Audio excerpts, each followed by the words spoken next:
Buenos días, hermanos, Dios les bendiga. Quizás lo que registra ahí el Evangelio de Juan, en el capítulo 8, fue una de las discusiones que Jesús, una de las tantas discusiones que Jesús tuvo con los judíos de su tiempo, pero que terminó esta de una de las maneras más violentas de ellas. La verdad no parecía que iba a terminar así, porque si ustedes prestan atención a lo que dice la palabra de Dios ahí en Juan 8:30, el evangelista aclara diciendo: luego de que él dijo estas cosas, muchos creyeron en él. O sea que el contexto es ver a un Jesús rodeado de judíos que, a diferencia de otras ocasiones, estaban creyendo en lo que él era y en lo que él decía. Pero seguimos leyendo y llegamos a los versículos 31 y 32 del Evangelio de Juan, que sigue diciendo: entonces Jesús dijo a los judíos que habían creído en él: si ustedes permanecen en mi palabra, serán verdaderamente mis discípulos y conocerán la verdad, y la verdad os hará libres. Preciosas palabras, nos encantan escuchar estas palabras, nos dan ánimo a nosotros, pero los que rodeaban a Jesús parece que no les resultó de la misma manera. ¿Por qué? Seguimos leyendo más abajo y dice el versículo 33, miren la reacción de los judíos. Le respondieron: nosotros somos descendientes de Abraham y jamás hemos sido esclavos de nadie. ¿Cómo puedes decir ustedes serán libres? Nosotros, judíos, nosotros vamos a ser libres. Si nosotros nunca fuimos esclavos de nadie. Parece que tuvieron un problema de amnesia colectiva, todo este grupo de judíos, porque ya habían sido esclavos de los egipcios, de los babilónicos, de los persas, ¿sí? Y ahora de los griegos, y ahora de los romanos. ¿Cómo que nunca habían sido esclavos de nadie? Habían hecho fila los imperios para esclavizarlos. Pero fíjense qué reacción tan negativa, que no es lo menos que le dijeron a Jesús en esa ocasión. Si ustedes siguen leyendo, llegan al versículo 53, que dice: ¿acaso eres más importante que nuestro padre Abraham? Él murió igual que los profetas. ¿Tú quién te crees que eres? Qué reacción violenta ante las palabras de alguien que les dice: ustedes pueden ser libres. Con el agravante, como les dije en un comienzo, que se lo está diciendo a gente que estaba comenzando a creer en él. Y esto se pasó de tono cuando llegamos al versículo 59 y leemos: entonces tomaron piedras para arrojárselas, pero Jesús se escondió y salió del templo. ¿Cómo comenzó semejante enojo? ¿Por qué montaron en semejante tipo de furia estos judíos? Porque Jesús comenzó a decirles de que ellos no eran libres. Y en relación con el tema de la libertad, tengo una buena y una mala noticia para darles. La buena noticia es que Dios puede traer en forma inmediata y en respuesta a nuestra oración libertad a nuestra vida. Libertad de temores, libertad de vicios, libertad de adicciones, libertad de rencores y sobre todo puede traer libertad de la condenación eterna que puede pesar en nuestras vidas a causa de nuestros pecados. Pero la mala noticia que tengo para darles es que esa libertad que Dios trae a nuestras vidas, podemos dejar de disfrutarla, podemos perderla en algún momento de ella. Acompáñenme a ver lo que dice Gálatas 4:9. Dice el apóstol Pablo: así que ahora que conocen a Dios, entre paréntesis, o mejor dicho, ahora que Dios los conoce a ustedes, ¿por qué quieren retroceder y convertirse otra vez en esclavos de los débiles e inútiles principios espirituales de este mundo? aclarar más de una vez esto. Pablo no le está escribiendo a gente inconversa. Pablo no les está escribiendo a no creyentes.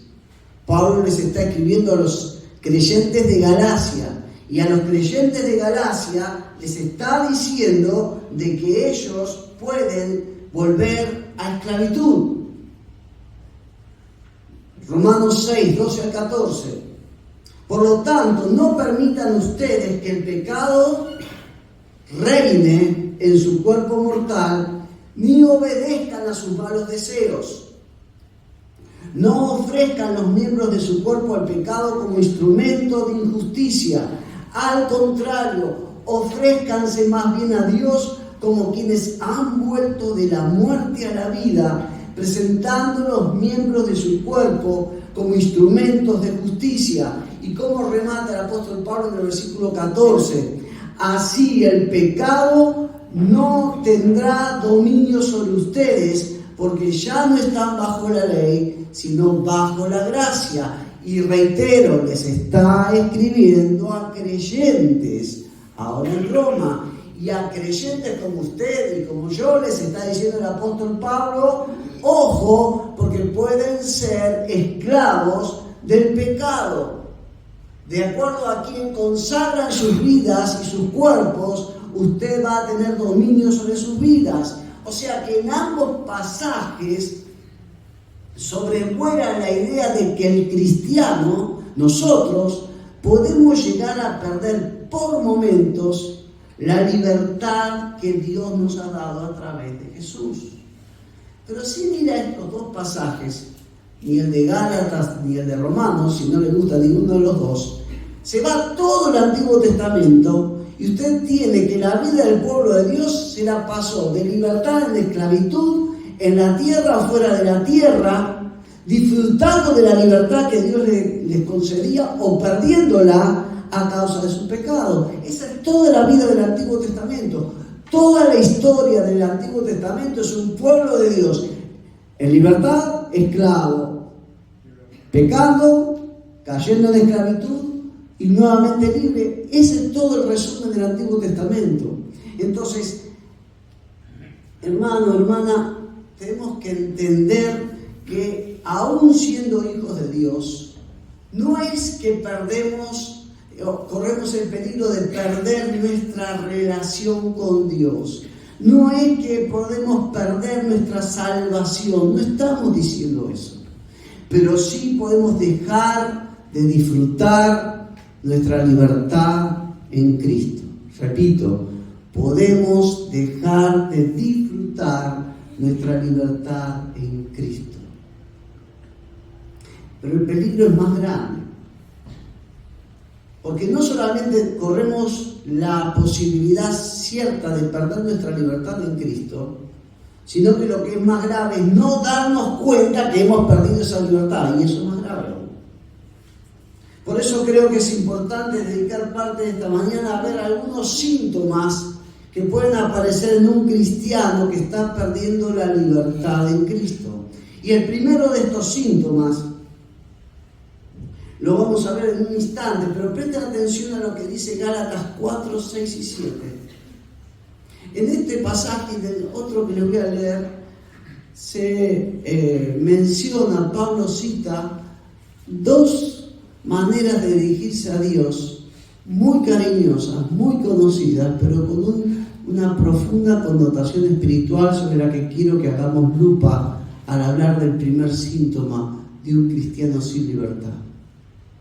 Dice Gálatas 4, versículos 6 y 7.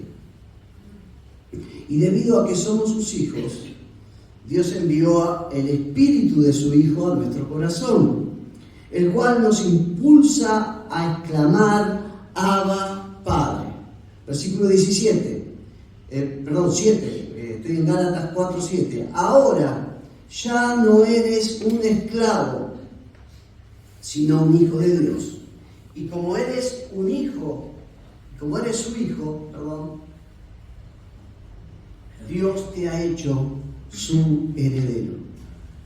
El segundo pasaje en el que Pablo vuelve a usar esta misma expresión es Romanos 8:15. Y dice, Y ustedes no han recibido un espíritu que los esclavice al miedo. En cambio recibieron el Espíritu de Dios cuando Él los adoptó como sus propios hijos. Ahora lo llamamos Abba, Padre. Vuelve a aparecer esta frase. Y el primer síntoma que quiero compartir con ustedes de un cristiano que está perdiendo su libertad en Cristo es que vive con temor. Un cristiano que ha perdido su libertad en Cristo es alguien que vive con temor. Alguien me podría decir, bueno, pastor, todos tenemos miedo en algún momento. Paso por al lado de una casa y se asoma un perro de golpe y me muestra los colmillos y me ladra y pega un salto que a lo mejor me trepo al árbol de golpe, ¿no? No somos libres de esos sustos. Estoy hablando de una vida dominada por el temor. Estoy hablando de vivir en temor, no con algunos sustos o algunos temores. ¿Se entiende? Alguien que ha perdido su libertad en Cristo, alguien que ha dejado de disfrutar en forma plena esta libertad, es alguien que se caracteriza porque vive constantemente en temor. Si prestan atención a Gálatas 4, que lo leímos recién, 6 y 7, nos mostraba que es a través de su espíritu que somos capaces de pronunciar Abba Padre. Ustedes saben que según la tradición judía, los esclavos no podían llamar Abba Padre al jefe de familia. No lo podían hacer, lo tenían prohibido. Pero sí los hijos. Y esa Abba Padre que reúne tanto el término en arameo primero y después en griego, tiene una connotación espiritual muy profunda, que es la que transmite no solamente Gálatas 4, 6 y 7, sino que la que nos dice Romanos 8, 15. Pero antes de seguir avanzando, déjenme decirles esta verdad y me gustaría que se la lleven en su mente y en su corazón. Y es la siguiente: la función, creo yo, más importante del Espíritu de Dios en la vida de los cristianos no es que estos se vuelvan más espirituales o carismáticos, sino la de testificar a nuestro corazón de nuestra relación de hijos de Dios. La obra más poderosa del Espíritu en nuestras vidas es la de hacernos enfrentar la vida y levantarnos cada día con la convicción de que somos hijos del Rey. En el pasaje de Romanos 8:15 dice, ¿se acuerdan? Lo vimos recién, ahí está de vuelta. Ustedes no han recibido un espíritu que los esclavice al miedo. Recibieron el Espíritu de Dios cuando Él los adoptó. Y fíjense que este espíritu de adopción que nos lleva a decir papito, papá, Abba, Padre, es todo lo contrario a la sensación de miedo.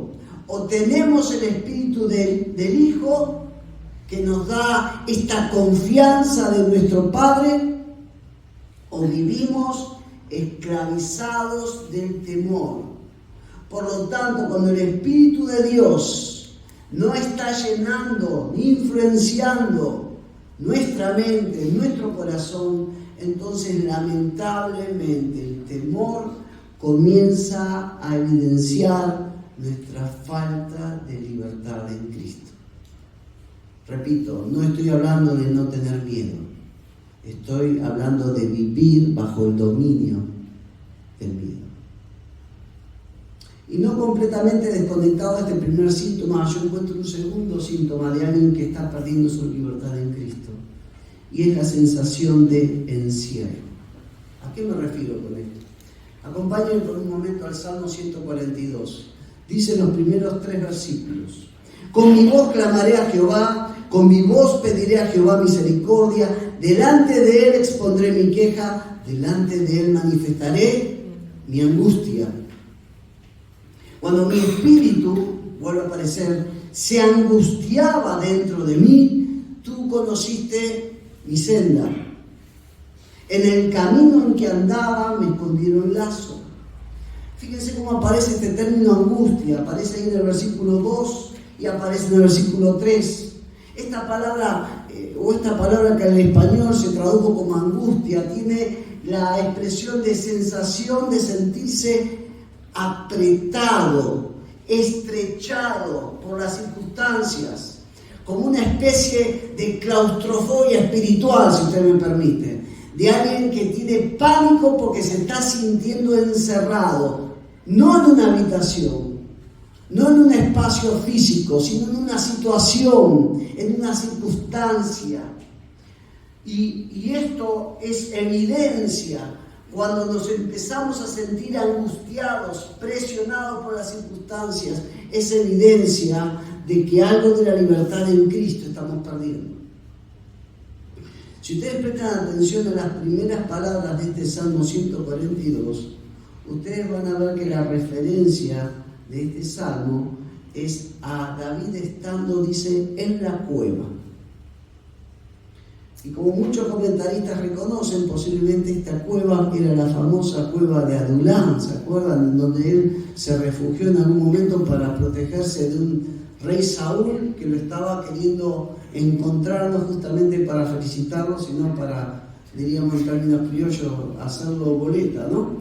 Y en esta cueva de Adulán, lo interesante y lo que me dejó pensando, es que esa cueva era un lugar de refugio, era un lugar de protección.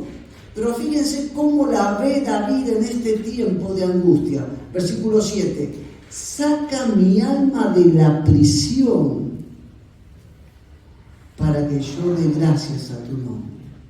Y creo no equivocarme en entender que más allá de que esta cueva era refugio para David, la estaba viendo como una prisión, más que como un refugio.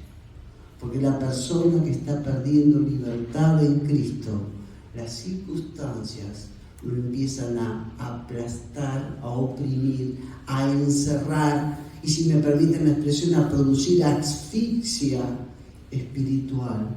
Entendiendo que la sensación de angustia y la sensación de encierro, estrechez, fíjense cómo viene la respuesta de Dios a un clamor semejante del salmista en el Salmo 18. Testifica ahí en el versículo 19, ¿qué hizo el Señor en respuesta a mi oración? Me sacó a lugar espacioso. Es como estar viviendo con una familia de 11 hijos en una habitación de 2x2 y que nos inviten un fin de semana al campo. ¿Sí? Yo no tengo 11, pero estamos ahí nomás de esa sensación de estar oprimido a sentir el aire, a sentirse en libertad, a sentir que me puedo mover. Esto es lo que Dios produce en respuesta a nuestra oración. Alguien que ha perdido su libertad. No es alguien, repito, que tiene algún temor. Es alguien que vive el temor. Y en segundo lugar, es alguien que vive asfixiado, presionado, encerrado por los problemas que está teniendo. Ahora, ustedes saben que una de las causas más comunes de la esclavitud en el mundo antiguo eran las guerras. Parte del botín de un imperio que conquistaba a otro, y ustedes lo pueden ver, lo que pasó en Jerusalén, cuando cae Jerusalén, ¿no? Cómo se llevan esclavos judíos para Babilonia. El sistema económico en el mundo antiguo, por eso se llamaba sistema esclavista, porque el esclavo era parte de ese circuito económico, se necesitaba esclavo. Era la fuerza de trabajo de aquel tiempo. Ahora, ¿por qué hago toda esta aclaración? Porque era muy clara la idea de que cuando había alguien vencido a otra persona, lo hacía esclavo. ¿Me siguen con esta idea?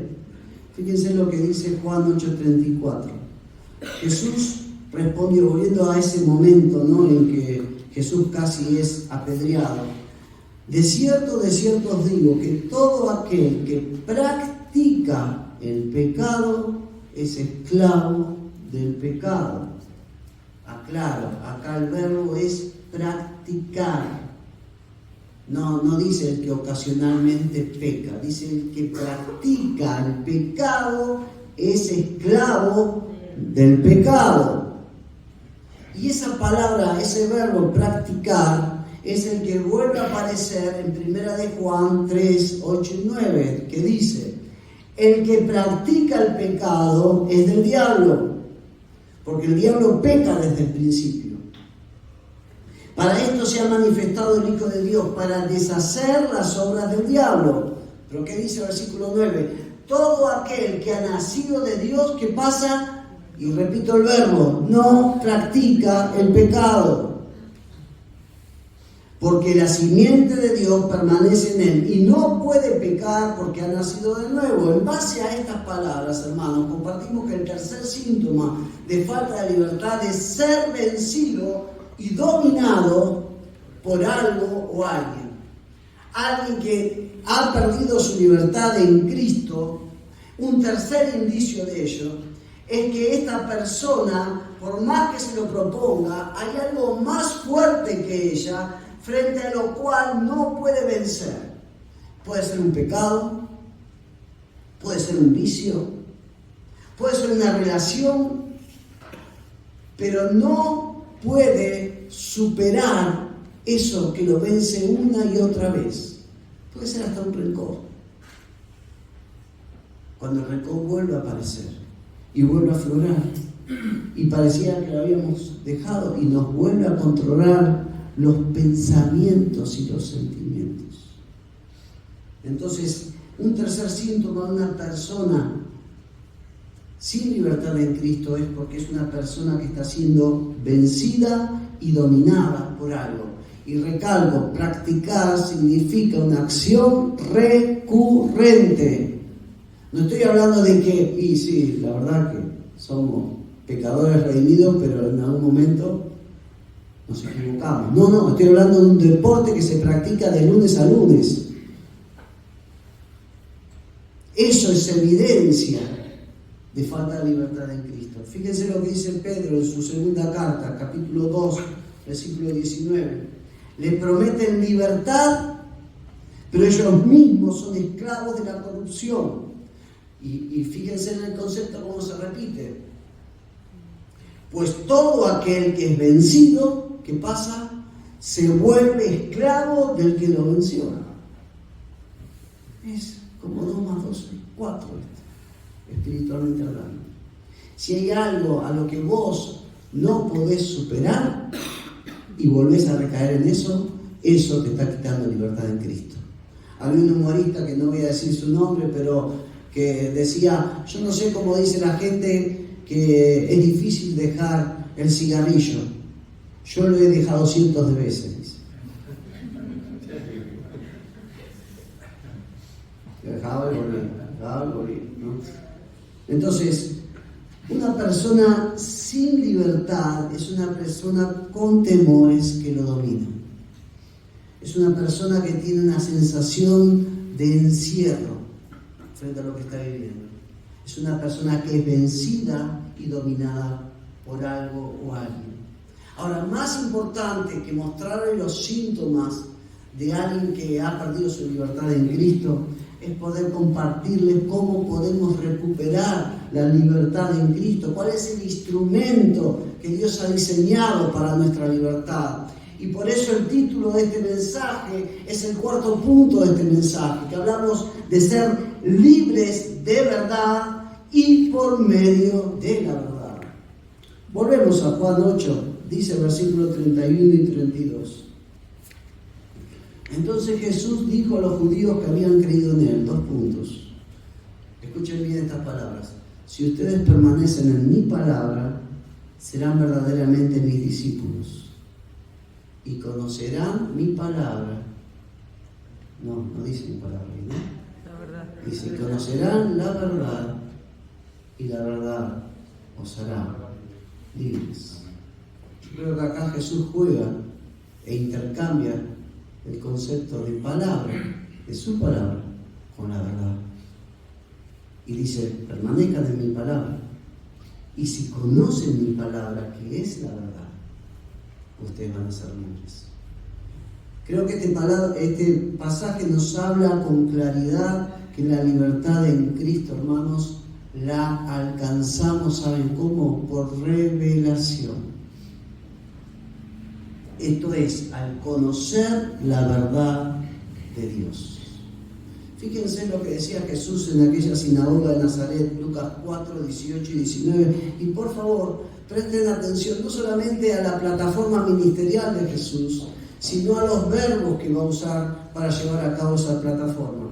El Espíritu del Señor está sobre mí, porque me ha ungido ¿para qué? Para anunciar el Evangelio a los pobres. Me ha enviado ¿para qué? Para proclamar libertad a los cautivos y la recuperación de la vista a los ciegos, para poner en libertad a los oprimidos, y vuelve a decir, para proclamar el año favorable del Señor. Si bien Jesús anuncia un claro propósito y plan de libertad para cada uno de nosotros en este pasaje, presten atención a que la mayor parte de las acciones de Jesús para traerse esa libertad, ¿cuáles son? Anunciar y proclamar. No anuncia ninguna gesta libertadora ni ninguna batalla, no, Él anuncia libertad y proclama libertad. ¿Cómo liberta Jesús? ¿Cómo trae libertad Jesús a nuestras vidas? Comunicándonos, revelándonos que Él puede y ya nos ha liberado. Ahora bien, para poder disfrutar de esta libertad, no solamente tenemos que enterarnos, no solamente debemos conocerla, sino también, lo que es más importante, creerla. Hay que creer que podemos ser libres en Cristo.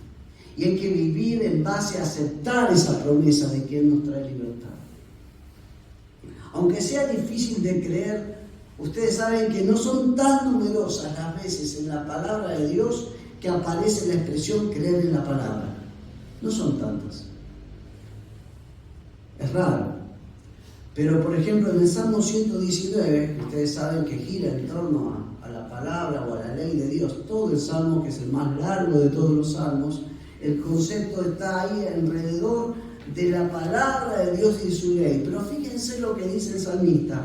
Él habla de guardar la palabra, él habla de no olvidarse de la palabra, él habla de sustentarse en la palabra, él habla de esperar en la palabra, él habla de apreciar la palabra, de amarla y de no desviarse de ella.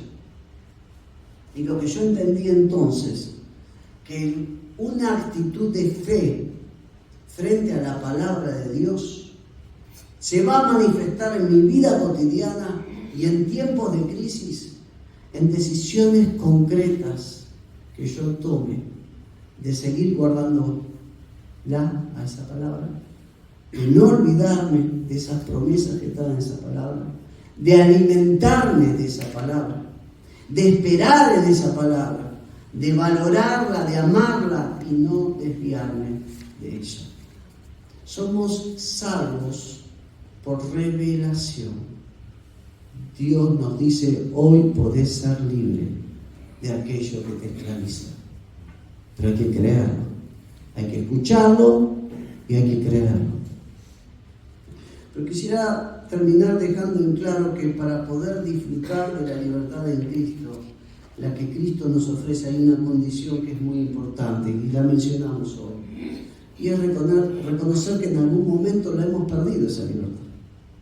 Si no reconocemos que perdimos esa libertad, es difícil que procuremos recuperarla. Fíjense cómo reaccionaron los judíos cuando Jesús se atrevió a decirle de que ellos no eran libres. Casi lo matan. Yo creo que por lo menos acá ustedes no tienen piedras a la mano y no creo que reaccionen así. Pero reaccionemos como reaccionemos frente a lo que estamos diciendo. La realidad es que como hijos de Dios podemos perder libertad en Cristo. Podemos dejar de disfrutarla. Ahora, si no nos damos cuenta que lo hemos perdido, va a ser difícil que la recuperemos porque seguimos creyendo que la estamos disfrutando. Por eso los síntomas que les estoy compartiendo, para que nos auto-revisemos. Pero esta es la condición, entender, reconocer, admitir, aunque no nos guste, de que hemos perdido esa libertad en Cristo. quiero ir cerrando con un pasaje que me llamó siempre la atención y en parte me hizo enojar en algún momento. Segunda de Reyes, capítulo 25, son unos pocos versículos. Ustedes saben que antes que cayera Jerusalén en forma definitiva bajo los babilonios, hubo una primera caída, en la que los babilonios se llevaron a la crema de la sociedad judía, ¿sí? Y a su rey en ese momento, el rey Joaquín. Y desde el momento en que se lo llevaron a Joaquín, al rey, a Babilonia, quedó preso en Babilonia. ¿Me siguen? Ahora fíjese cómo termina Segunda de Reyes, dice el capítulo 25, versículo 27 al 30. Aconteció en el año 37 del cautiverio de Joaquín, rey de Babilonia, en el mes 12, a los 27 días del mes, que Evil-Merodach, rey de Babilonia, en el primer año de su reinado, dice ahí, liberó, ¿sí? A ver, déjenme que vuelva. A Joaquín, rey de Judá, sacándolo de la cárcel. Versículo 28. Le habló con benevolencia y puso su trono más alto que los tronos de los reyes que estaban con él en Babilonia. Le cambió los vestidos del prisionero y Joaquín comió siempre delante de él todos los días de su vida. Diariamente le fue dado su sustento de parte del rey, día tras día, todos los días de su vida. Y no estoy de acuerdo con cómo se tradujo una parte de este pasaje. Y me fui a verlo en el texto, en el idioma que está escrito, para cerciorarme si estaba bien traducido. Y a pesar de que amo a la Reina Valera 60, acá le pifiaron. Porque este verbo que acá se traduce liberar, no es el verbo liberar. ¿Saben por qué? Y esto es lo que me dio bronca. Porque Joaquín no fue liberado. Él siguió preso en Babilonia. Le cambiaron la ropa, le dijeron, mira, de todos los reyes acá vos vas a ser el mejor de todos, el que va a tener más comida, el que va a tener... Lo trataron con amabilidad, dice que, mira, vos sos del Éufrates para allá, yo creo que sos el mejor de los reyes. Lo pasaron a ser un preso VIP.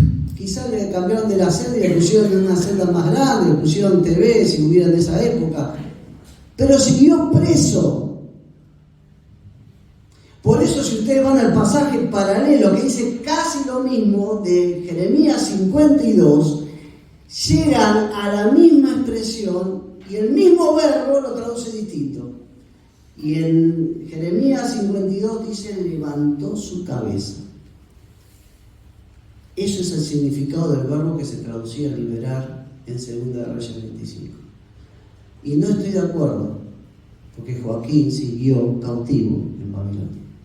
¿Por qué les traigo esta disquisición que parecería propia de alguien que quiere buscarle, no voy a decir la expresión, ¿no? Pero que quiere buscar algún error, ¿no? Es la verdad que está de fondo, que es la que quiero dejarles. El enemigo puede hacernos creer de que hemos salido de la celda, nos da una celda más grande. Tenemos para estirar las piernas, no puede poner televisión con cable, pero seguimos en la celda. Nos sacan traje a rayas, nos dan un traje Armani si quieren, algo para estar bien. Nos cambian la comida, empezamos a comer como los dioses ahí. Pero seguimos cautivos, seguimos ahí. El único momento en que Joaquín se daba cuenta que seguía siendo preso es si en algún momento le decía, ¿puedo ir a ver a mi tío allá? No, de acá no te puedes mover. Estos metros son tu libertad. Y le traigo este pensamiento, hermanos, porque, ojo, porque si el enemigo hay algo que sabe hacer, es engañar. Es astuto. Y puede hacernos creer que estamos disfrutando verdadera libertad en Cristo, cuando, como vimos hoy, estamos dominados por temores, o estamos siendo esclavizados por pecados, o estamos teniendo problemas de claustrofobia espiritual, porque los problemas nos están apretujando. Si estamos teniendo esas sensaciones, hermanos, necesitamos recuperar libertad en Cristo. Y esa solamente la puede dar Jesucristo. Yo te invito a poder inclinar tu cabeza. Vamos a hablar con Dios por unos momentos.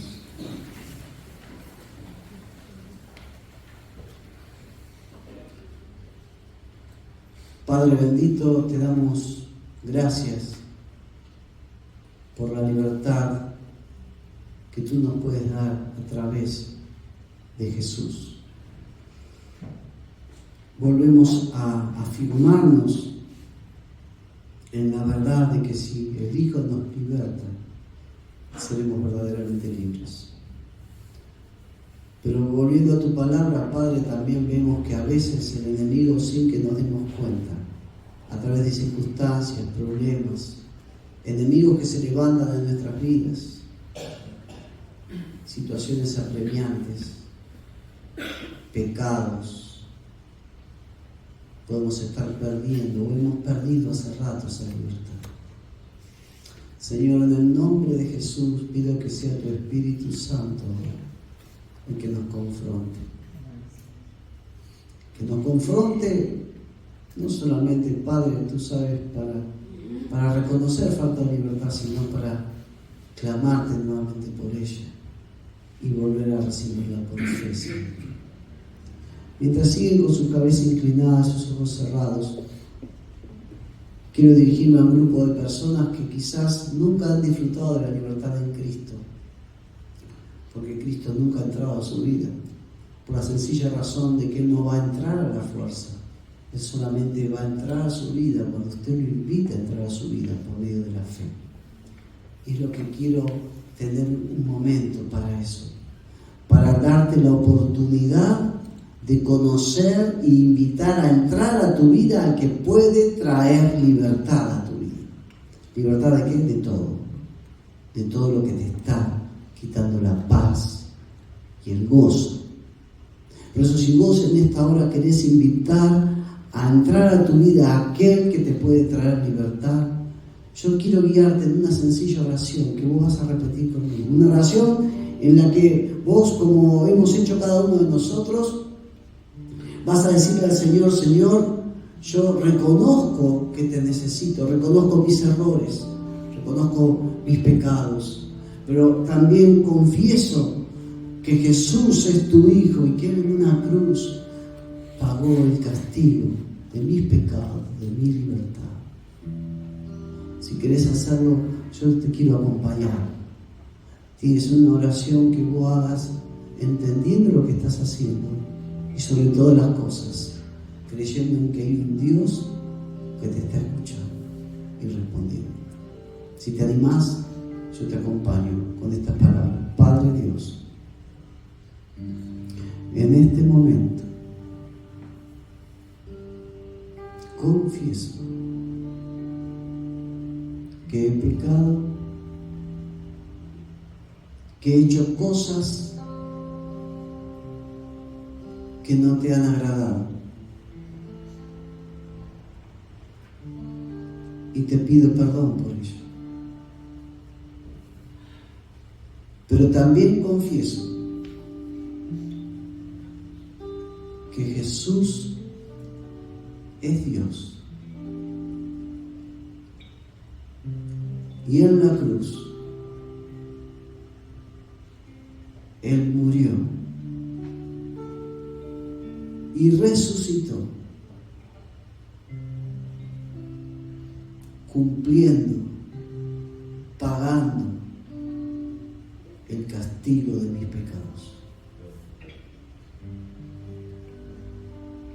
Por eso, con fe, creo que recibo tu perdón y comienzo a verme como un hijo tuyo. Gracias, Dios, por perdonarme y por adoptarme. En el nombre de Jesús. Amén. Seguimos un instante más, por favor, con nuestras cabezas inclinadas. Y esto va a ser una invitación para aquellos que ya son del Señor, pero que no están disfrutando de la libertad en Cristo. Y cada uno sabe qué es lo que nos ha robado esa libertad.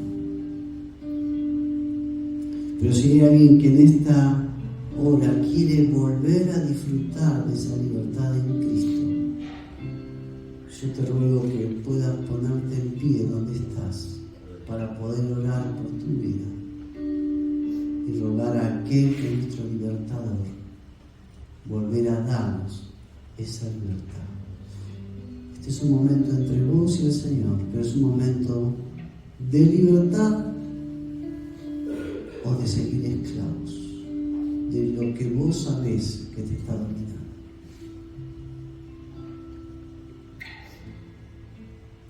Yo te invito a que ahí donde estás vos puedas, si sentís que necesitas esta libertad en Cristo, vos puedas ponerte en pie. Es algo entre vos y el Señor y nadie más.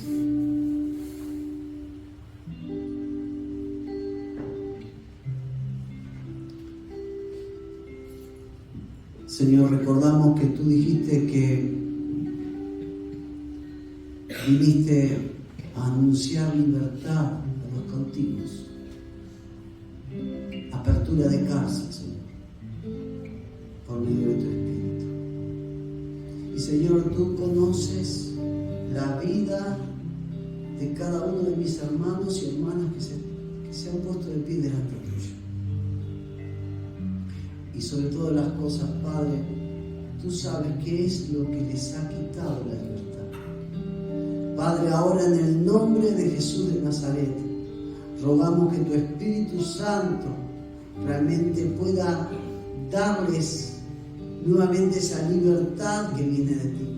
Señor, que esa convicción que nos lleva a decirte Abba Padre y que quita un espíritu de temor por un espíritu de valor, porque viene de ti, un espíritu de confianza, de dominio propio. Señor, pido que ese espíritu, que es tu espíritu, ahora esté llenando la vida y el corazón y la mente de mis hermanos y hermanas que se han puesto de pie delante tuyo.